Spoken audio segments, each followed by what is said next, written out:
I'd just like to touch on something that I read about you, which I find very interesting, is when you're working on somebody's energy healing, I take it that sort of once you've used Reiki and everything else, people start to actually work on themselves and and then realize, like the light bulb going on, that actually they can do it.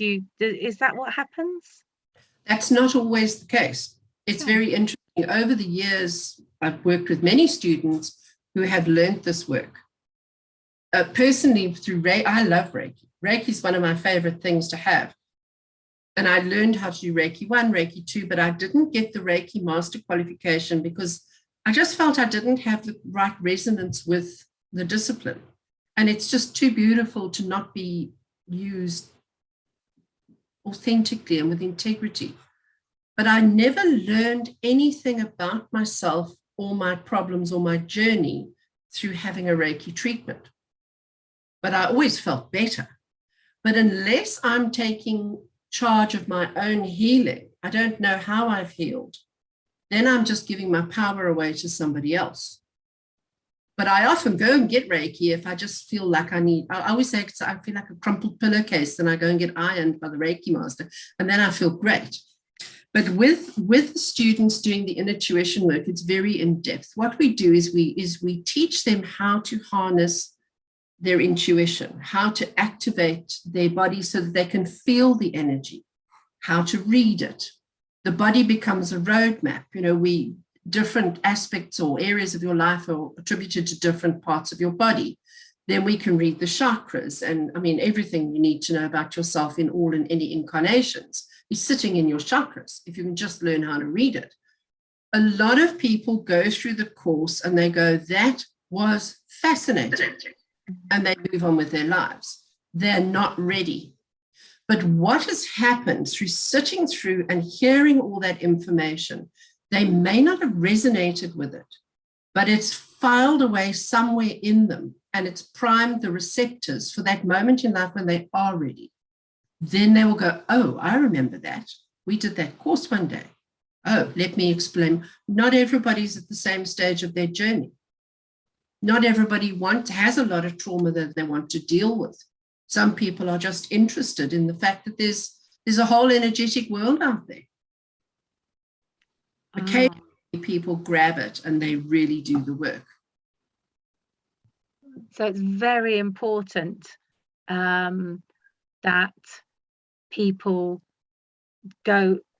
when they take the journey, they will do it when they're ready. So by what I think is going to be very interesting is what they do when they have read your book and they have been on some of your blogs, because some of your blogs have been so inspiring.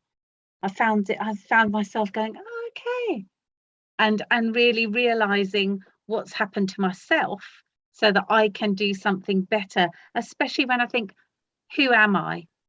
Who am I? Who am I today? Well, I'm still me from yesterday, but I'm a slightly upgraded version today because I've realized that I can be level. Here's a better question. Who do I want to be today? And then you be that. You literally be that, because you are already everything that you want to be. You already are. You've just forgotten how.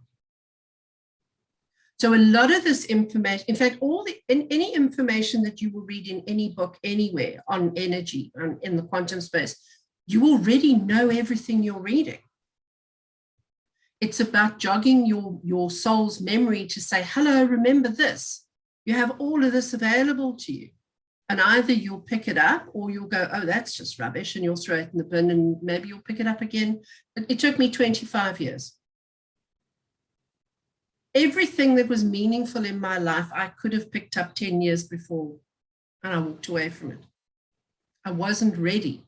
I wasn't ready to do the work that needed to be done to get back to who I really am.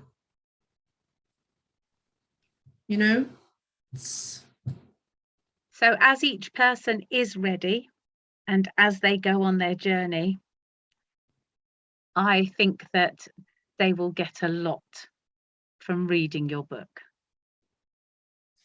I hope so, because that was why I wrote it. I've experienced so much, and I haven't gone into great depth in anything.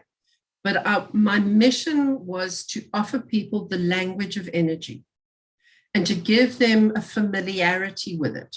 Anybody wants to know more, there are a million books written by far more qualified people than me who will give you the nuts and bolts and the nitty-gritty detail. But I struggle with the minutiae of information. I like the nuts and bolts, the 5 bullet pointed overview. That's enough for me to decide where and what I'm going to do.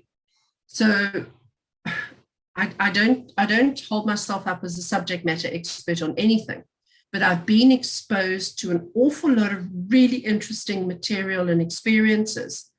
And if it's helped me, maybe it'll help somebody else. You know, I read something the other day that said your recovery journey could end up being somebody else's survival guide. I agree with that. Yeah, that's really powerful. And we're all here for a purpose. And if I'm getting my brains lit on fire upstairs because I'm not writing, well, then I'm going to share, because I don't want my brain on fire anymore. It's too hard. So I have an idea, I'm going to share it. I'm going to write a blog. I'm going to write a book. And I've had a lot of feedback from readers who've said, we didn't know that anybody else felt that way. We didn't know that people could choose. We didn't know. We never knew that we were allowed to ask questions. Or conversely, people have said, God, you've triggered something in me that I buried 50 years ago. And I never made my peace with it. And now I feel like I need to. It's been a very interesting journey, seeing how people look at the title and they go, ooh, I don't know. But if you read it in line with the subtitles, sometimes in order to solve life's greatest existential conundrums, you might need to engage in some really weird shit. In other words, all it's saying is get out of your comfort zone. Nothing great ever happens in your comfort zone. So if life is saying to you, I need to change, I need some help, I want a new direction, get out of your comfort zone and embrace something you never knew before, because it might take you somewhere spectacular. And you can always backtrack and go in another direction if you don't like where you went. Journeys happen incrementally, depending on how much trauma and wounding there is along the way. People who suffer from, for example, complex PTSD or mental health issues, they have to go very slowly and very gently through the journey process, because they can re-trigger themselves and then they just end up being more stuck. So it's a personal journey, and everyone goes at the rate that they're comfortable with. And that's okay, because there's no goal. There's no end point. There's no, you've ticked 40 boxes, yay, you're now a bona fide soul. It doesn't work that way. You are already magnificently perfect in your own right. It's just about getting to the place where you know that. And once you know it, it doesn't matter. Oh, that's beautiful. Mm. Mm. Wouldn't it be nice if people could get up in the morning and they look in the mirror and they go, I'm here, my world is here, and who am I going to be today? Yeah. I see you. I love you. I'm proud of you. Sometimes we have to spend a couple of years going, I forgive you. I'm sorry. Yes. But it's important that we recognize those small little wins along the way. Sometimes somebody said to me, if you've got a child whose behavior is completely off the wall and they never do anything right in a day, but you want to do positive reinforcement, you find something that they almost do right and you praise that. So I'm all about the slow incremental change, because sometimes if you make a massive change too fast, you can plunge yourself back into crisis. It's like a seesaw. You're up here and then you make a massive change and the next minute you're down there. You want to get here. You want to be resonant. You want to be groovy with your energy, and you want to know and love who you are and not be triggered when people come and talk to you. You know that you are getting to the healing journey when somebody triggers you and you don't immediately scream at them or react, that you stop and you pause and you breathe and you think, what is behind this emotion? What need do I have that is being unmet that I want to attack this person? And then you become more emotionally intelligent because you choose your response rather than just being out of control in your responses, as I was for most of my life. I was a very angry, very sad, very, very emotional person. And yet I had the emotional intelligence of a gnat. I mean, I knew nothing. My emotional language was so limited. I identified with maybe 4 emotions. And when I started digging through them, they were all wrong labels. What I was feeling wasn't what I'd labeled myself with at all. It was very interesting. There's so much that we can learn. There's so much I'm still learning. Everyone I meet teaches me something. So every day is a journey to our soul. Absolutely. Absolutely. And as the world begins to awaken more and more, those of us that are awake can lay a breadcrumb trail for those that are coming behind us, so it's easier for them to find their way.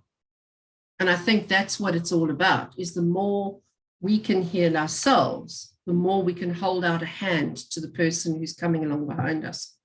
Because you win, I win. You hurt, I hurt. We are all energy, everything is energy, and everything exists in relation to everything else. The word quantum actually means the smallest amount of energy required to bring about a change. That's what the word quantum means. So it's not about making massive changes. It's what one step can I take that gets me closer to my goal. And my goal is joy. My goal is happiness.